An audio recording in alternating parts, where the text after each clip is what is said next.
Hello students, ये है lecture semester 4 के लिए differential equation and mechanics subject के लिए। ठीक है, तो यहाँ पे हम पढ़ेंगे second order linear differential equation with variable coefficient.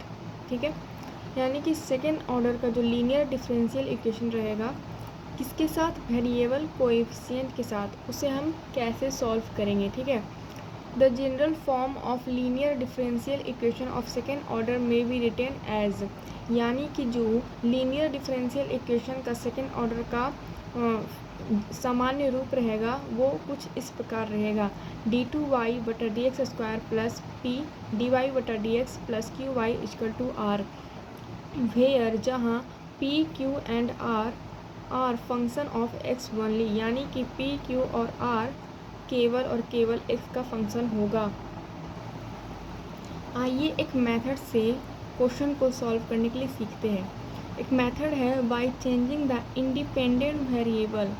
तो इसका वर्किंग रूल समझते हैं। ठीक है, पहला है right differential equation in standard form and find P Q R, यानी कि सबसे पहले हमें डिफरेंशियल इक्वेशन जो क्वेश्चन में दिया रहेगा उसको स्टैंडर्ड फॉर्म में लिखना है और फाइंड करना है पी क्यू आर। क्वेश्चन से हमें पी और क्यू और आर को निकाल लेना है, फाइंड आउट कर लेना है।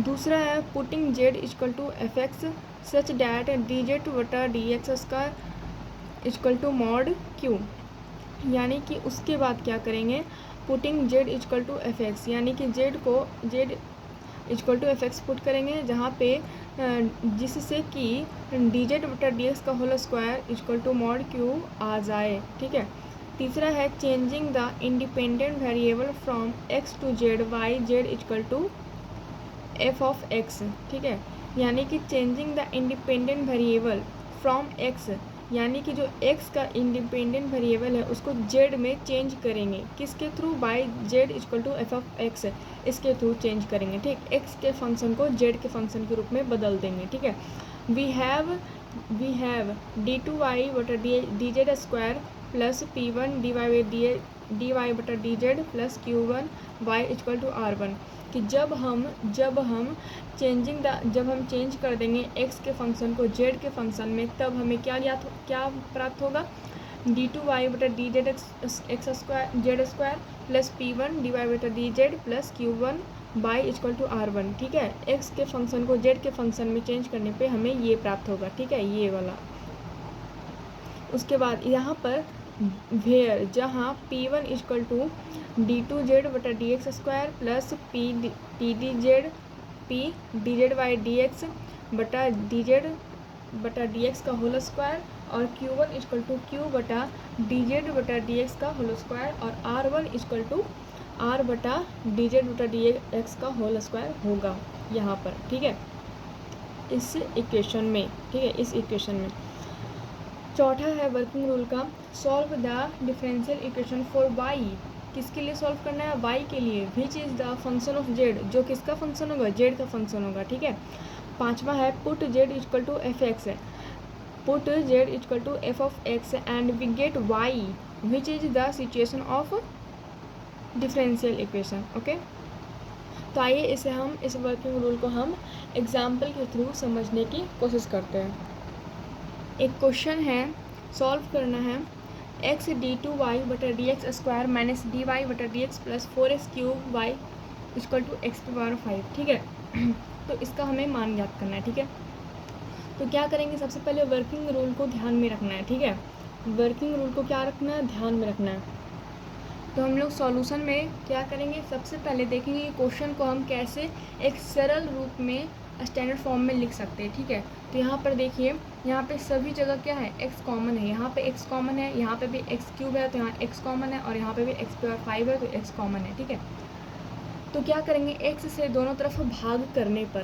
ठीक है, तो जब हम x से दोनों तरफ भाग करेंगे तो क्या होगा, यहाँ पे x से भाग करेंगे तो यहाँ x कैंसिल हो जाएगा तो बच जाएगा d2y बटा डी एक्स स्क्वायर। ठीक है, माइनस यहाँ पे x से भाग करेंगे तो 1 बटा x हो जाएगा, फिर dy by D x plus यहाँ पे x से भाग करेंगे तो 1x कैंसिल हो जाएगा तो हो जाएगा x square 4x² y equal to यहाँ पे हो जाएगा हमारा x पे पावर 4, क्योंकि x पे पावर 5 में x से भाग करेंगे तो एक x कैंसिल हो जाएगा तो x पे पावर 4 बचेगा।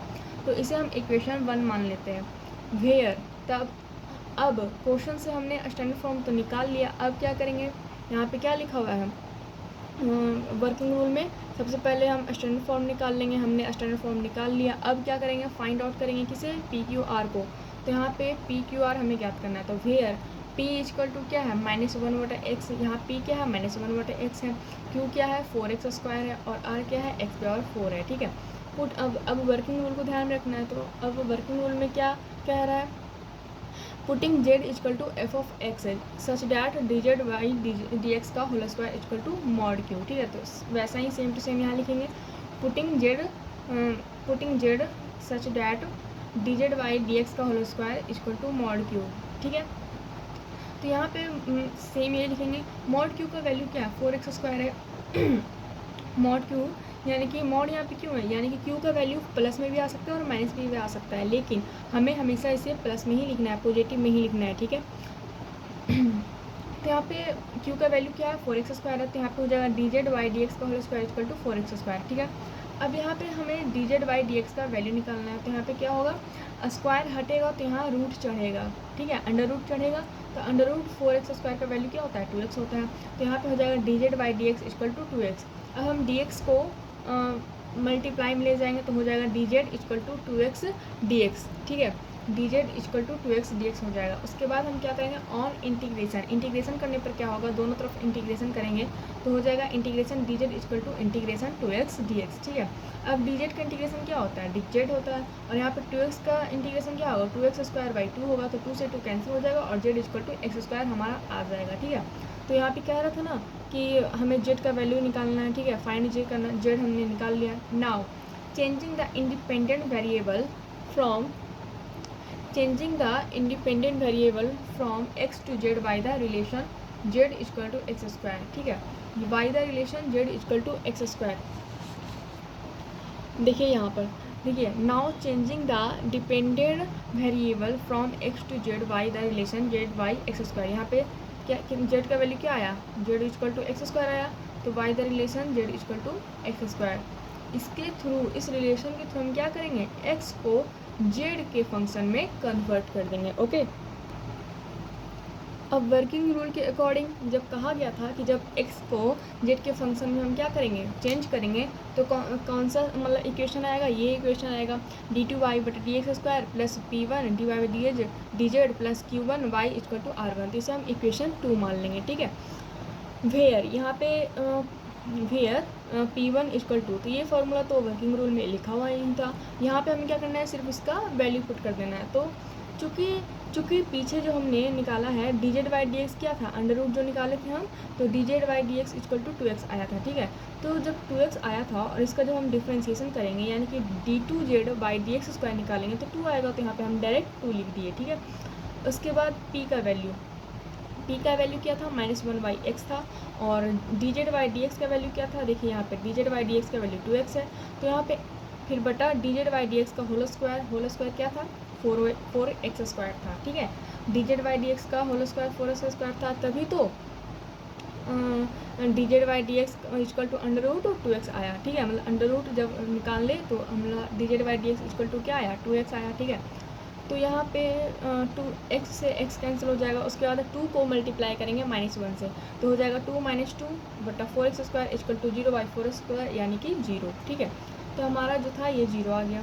नाउ q1 हमें क्या, p1 का वैल्यू क्या आ गया 0 आ गया।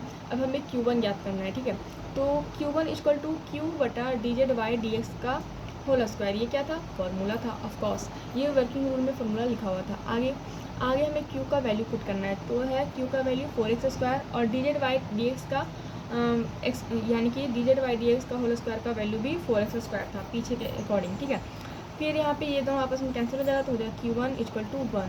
तो ये हमारा क्या था, q1 का भी वैल्यू आ गया। यहाँ q1 का वैल्यू +1 या -1 दोनों हो सकता है, बट q1 इक्वल टू 1 ही लेंगे। ठीक है, q1 इक्वल टू 1 ही लेंगे क्योंकि मॉडुलस का यूज होगा यहाँ। dz बाई dx का whole square equal to mod q, ये वर्किंग रूल में ही कहा गया था। ठीक है, अब आगे बढ़ते हैं। हमने P1 निकाल लिया, Q1 निकाल लिया, P1 का वैल्यू आया 0 और Q1 का वैल्यू आया 1, ठीक है। उसके बाद हम निकालेंगे R1, तो and R1 equal to R बटा डी जेड बटा डी एक्स का होल स्क्वायर, ये हमारा वर्किंग रूल में फॉर्मूला लिखा हुआ था, ठीक है। R1 का जहाँ R1 है R बटा डी जेड बटा डी एक्स का होल स्क्वायर। यहाँ पर सिर्फ वैल्यू पुट करना है। R का वैल्यू है x पे R 4 और D Z by D x का D Z by D x का होल स्क्वायर का वैल्यू है 4x स्क्वायर। तो यहाँ पे कैंसिल हो जाएगा, तो कैंसिल होके एक्स स्क्वायर बटा 4 बचेगा, ठीक है। सो इक्वेशन 2 बिकम्स, तो इक्वेशन 2 से हम क्या निकालते हैं, क्या निकला, हमें क्या मिलता है, हमें मिला d2y बटा d z square plus y equal to x square बटा 4, ये हमें मिला, ठीक है। इक्वेशन 2 से हमने क्या किया, यहाँ पे वैल्यू पुट कर दिया सबका, ठीक है। उसके बाद यहाँ पे हो जाएगा हमारा d2y बटा d z square plus y. अब एक्स स्क्वायर को हम जेड लिख सकते हैं, ऑफकोर्स लिख सकते हैं, क्योंकि z equal to x square था, ठीक है। Z equal to x square था, ठीक है। ये इक्वेशन में दिया हुआ था पीछे। तो यहाँ पे आ गया हमारा d2y बटा d z square plus y equal to z बटा 4, इक्वेशन 3। अगर आप देखना चाहते हैं कि Z equal to x square कहाँ था, तो वो मैं आपको रुकिए दिखाती हूँ। ये देखिए, यहाँ पे हमने निकाला था z equal to x square, ठीक है। तो यही वाला वैल्यू वहाँ पीछे पुट किया गया है। तो यहाँ हम एक्स स्क्वायर को क्या कर सकते हैं, जेड लिख सकते हैं, ऑफकोर्स लिख सकते हैं। तो इसे हम इक्वेशन 3 मान लेंगे, ठीक है। The solution of equation 3 is, अब ये तो इक्वेशन बन गया, अब इसे हमें क्या करना है, सॉल्व करना है। तो सेमेस्टर 2 में ये पढ़ने का है y इक्वल टू C dot F plus P I, C F plus P I, ठीक है। Now auxiliary equation of 3, C F मतलब कम्प्लीमेंट्री फंक्शन है, ठीक है। और इसके अकॉर्डिंग जो है M square plus 1 equal to 0 होता है, ठीक है। तो यहाँ पे हम सॉल्व करेंगे तो आ जाएगा एम स्क्वायर इक्वल टू -1, 1 मुझे बराबर के उस साइड जाएगा तो -1 हो जाएगा। और जब ऐसा आता है तो 1 एम इक्वल टू क्या हो जाएगा, प्लस माइनस आई, यानी कि iota. Then C F equal to C1 cos z plus C2 sin z, ठीक है। Now P I equal to z by 4 1/1 plus d square equal to z by 4। यहाँ पे क्या करेंगे, 1 प्लस डी स्क्वायर को हम ऊपर लेके जाएंगे, ठीक है। ये भागा के नीचे है तो इसे हम ऊपर लेके जाएंगे तो हो जाएगा पावर -1, ठीक है। 1 प्लस डी का स्क्वायर पे पावर -1 हो जाएगा। यहाँ सॉल्व करने पे आ जाएगा हमारा Z by 4 1 minus D square plus D पे पावर 4 डॉट डॉट, ठीक है। तो यहाँ पे इसे जो इंटीग्रल है इसे सॉल्व करने पे हमारा जेड आएगा, ठीक है। Then y equal to C1 cos z plus C2 sin z plus z by 4। हमें x के फॉर्म में सॉल्यूशन चाहिए, किसके फॉर्म में चाहिए, x के फॉर्म में। तो ये इक्वेशन 3 का सॉल्यूशन है, ये जो इक्वेशन है ये इक्वेशन 3 का सॉल्यूशन है, ठीक है। तो now putting Z equal to x square, सबसे लास्ट जो अटैम्प्ट होता है वो, now putting Z equal to x square, then the solution is y equal to C1 cos X square plus C2 sin X square plus X square बटा 4। जहाँ जहाँ Z था वहाँ हमने Z equal to x square put कर दिया है, ठीक है। तो ये हमारा फाइनल आंसर आ चुका है, ठीक है। तो आई होप आपको अच्छे से समझ आ गया होगा। और यहाँ पर हमने पूरे सॉल्यूशन में क्या क्या किया, ठीक है। सबसे पहले हमें क्या करना है, पी क्यू आर का वैल्यू फाउंड आउट करना है, ठीक है। हमें क्वेश्चन में एक इक्वेशन दिया हुआ रहेगा और इक्वेशन में ये दिया हुआ रहेगा कि हमें कौन से मेथड से सॉल्व करना है, ठीक है। तो इक्वेशन में साफ साफ दिया रहेगा, 99% चांस है कि इक्वेशन में ये दिया रहेगा कि हमें कौन से मेथड से ये क्वेश्चन सॉल्व करना है, ठीक है। अब इक्वेशन में क्या करना है, सबसे पहले स्टैंडर्ड फॉर्म में क्वेश्चन को बदलना है। हो सकता है कि क्वेश्चन में कुछ कॉमन हो सकता हो इक्वेशन में कुछ आपस में कटता हो, तो उसे हम सबसे पहले सरल रूप में सिंप्लीफिकेशन फॉर्म में हम लेके आएंगे, सरलतम रूप में। उसके बाद हम पहले पी क्यू आर का वैल्यू फाइंड आउट करेंगे, उसमें पहचानेंगे कि कौन पी है, कौन क्यू है और कौन आर है, ठीक है। फिर क्या करेंगे, D Z by D x का whole square equal to mod Q रखेंगे, ठीक है। यहाँ से होगा क्या, जेड का वैल्यू निकल जाएगा। इससे एक नया इक्वेशन बनाना है, ठीक है। उसके बाद इसमें P1 Q1 R1 का वैल्यू फाइंड आउट करना है, ठीक है। इसके बाद इक्वेशन 3 के जैसा बन जाएगा, ठीक है। जब हम P1 Q1 R1 value find करेंगे तो इक्वेशन 3 के जैसा बन जाएगा, ठीक है। उसके बाद क्या करना है, सॉल्यूशन करना है। इक्वेशन 3 जब बन जाएगा तो सॉल्यूशन को सॉल्व करना है, इक्वेशन को सॉल्व करना है, ठीक है। इक्वेशन 3 को सॉल्व करना है। उसके बाद यहाँ जो भी y का वैल्यू मिलेगा, ठीक है, यानी कि इक्वेशन 3 सॉल्व करने के बाद जो y का वैल्यू मिलेगा वो z का फंक्शन होगा, ठीक है। तो जेड का फंक्शन को हमें क्या करना है, एक्स के फंक्शन में बदलना है, ठीक है। और उसके बाद हमारा फाइनल आंसर आ जाएगा। आई होप आपको अच्छे से समझा गया होगा। कोई भी डाउट हो कमेंट सेक्शन में आप अपने डाउट को ज़रूर लिखिए, ठीक है। Thanks for watching my video.